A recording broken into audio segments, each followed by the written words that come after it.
this morning, and welcome to a What is Going On with Ohio State's Punting, or is this by design edition of the OHIO podcast. Give us a thumbs up if you don't mind. Go ahead and smash it. We appreciate all of you who've done so. Please consider subscribing to the channel if you haven't already.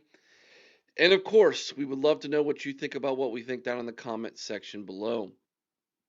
I call it first world problems. When you have a good enough football team that the topic of discussion during on chat boards and message boards and in press conferences and amongst fans at the water cooler is the punting game, special teams. When you're complaining about special teams and punting, obviously things are going pretty well for you offensively and defensively, which means things are probably going pretty well for you as a team overall. And so, such is the case with Ohio State this season. However, there has been a growing sentiment of people who are getting more and more frustrated with our lack of distance in the punting game when it comes to flipping the field.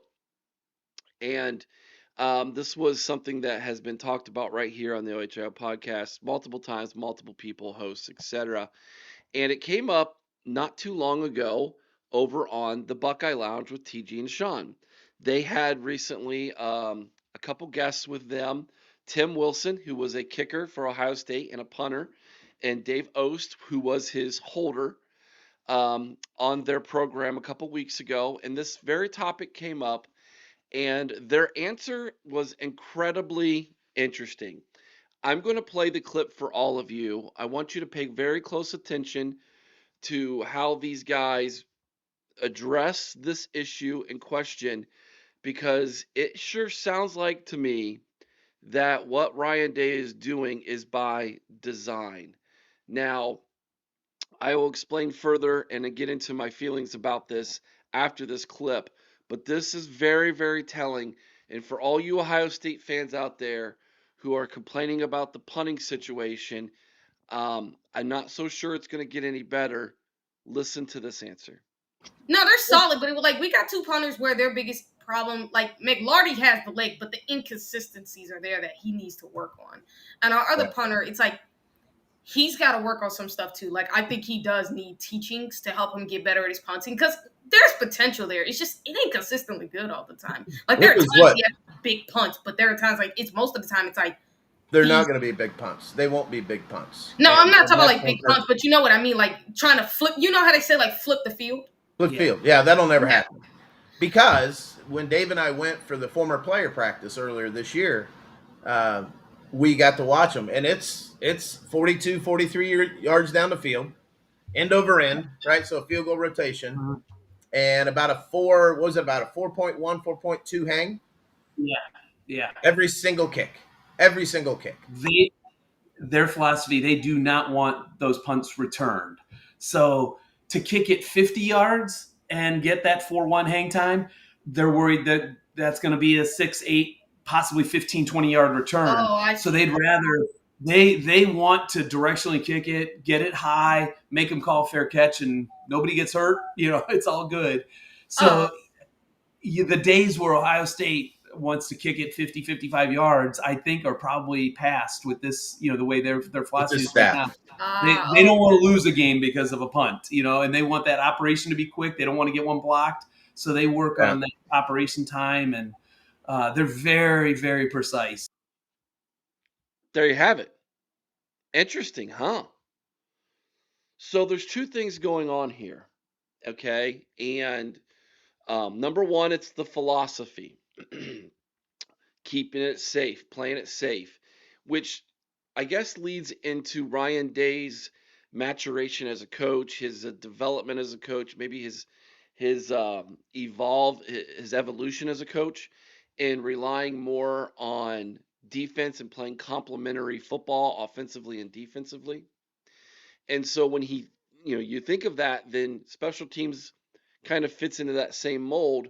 Let's not put our defense in a bad situation. let's just make sure that we transition the ball 40 yards. Whether, if we got the ball on the 20, they're going to get it on the 40. If we get it on, we're punting from the 30, they're going to get it on their 30. If we're punting from the 10, they're probably going to get it around midfield. And the stats are showing that to be exactly the case. So, given the hang time of 4.1, 4.2, 42 to 43 yards with an average return of 3 yards, they're starting at 39 yards. So, there's your flip. It's basically at 40. Now, I think Ryan Day would want that to be 43, 44 yards so that 39 is becoming 41, 42. And he talked a little bit about that in the press conference yesterday, where he was like, "Yeah, we're working on it. We're adjusting. We're trying some things out here." But what I want to get at is, number one, it's the philosophy. Have you ever heard? I'm sure you have, out kicking your coverage, where you punt it too far, and then the returner gets a running start, and oftentimes by the time you get him down, it would have been 40 yards anyways, and or he returns it, gets a big return. That's what they're avoiding. Don't put the defense in a bad situation. Number two, injuries are a thing. Ryan Day has been preaching this for 2 seasons, with the elongated schedule now of possibly upwards of 16 games or even more. If you go to the Big Ten championship game, 12 regular season games, Big Ten championship game makes 13. You lose that, you don't get a bye, and then you run through the playoffs with 4 more. That's 17 games, possibly. So, with a possible 17, more than likely 16, 15, whatever, you need to make sure you have your plenty of health and that guys are healthy and ready to go, so that when you get into those situations, if there is an injury to a starter, your backup is ready. He's not banged up and hurt. And then you're going to your third string or a walk on, okay? They want to avoid those situations when it gets down to the end of the season and into the postseason and playoffs. So, keeping that in mind, one way to prevent that from happening is not putting those guys in situations where they're getting absolutely killed on on the coverage, okay? And that's where a ton of injuries happen, especially for your second string guys, third string guys, your gunners. Those guys can get knocked out. A lot of concussions happen in football that way. When you're just flying down the field full speed and there's an impact. So I think that's a part of the philosophy as well, is keeping guys healthy. Now, whether you like it or you don't like it, whether you agree with it or you don't agree with it, that's completely up to you. A part of me doesn't like it, to just be completely honest with you. I view special teams as a weapon. I'm a huge Jim Tressel fan. Urban Meyer looked at special teams as a total weapon. I mean, my gosh, Tressel used to say the most important play in football is the punt. So I view this philosophy as a little bit weak, as almost too conservative, almost playing it too safe. But I get it. I understand the thought process behind it. Doesn't mean that I'm completely bought in on it, but I get it. And so when you look at it from that perspective and you start to think about that, I think some of the overall views of this are okay. I get it. I can live with it. And that's kind of where I've settled in. I understand it now. I'm not going to complain about it. I'm going to live with it. It is what it is. Defense better make sure that they are on point at all times, every game, if you're going to play the percentages like that. Okay. And the offense better make hay when they can. So it might be a little bit risky, but it also might be a little bit safe. I guess at the end of the day, it's just kind of what's your perspective. What do you like? Um, I would love to know what you all think. Do you like this perspective, this philosophy that Ryan Day has adopted with special teams? Do you not like it? Are you like me, where you're kind of like, I don't know if I like this so much? I remember the days of Tressel and Urban Meyer. Let's make this special teams a weapon. Or has football changed so much now in college football that you can't do that anymore?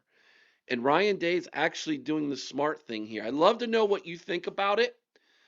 Don't forget, we have our big Ohio State versus Wisconsin preview for you tonight. That'll drop this evening. We'll have another video for you tomorrow morning. And of course, the Buckeye Ladies tomorrow night live, 8 o'clock, right here on the OHIO podcast. Go check out the Patreon page. It's hopping. People are joining. We're growing every day. Somebody, couple people, handful of people are joining every single day.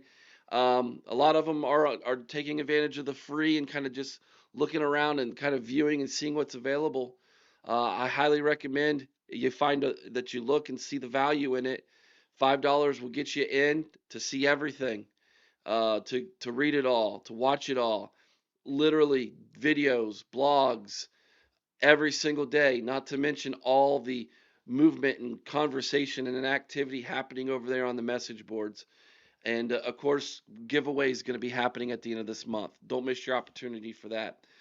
Head over to Patreon. Check it out, everybody. We appreciate all of you. Have a great day. Be kind to one another. I owe someone's OH in Carmen, Ohio with all your heart. Till next time, you all know what to do. Go Bucks.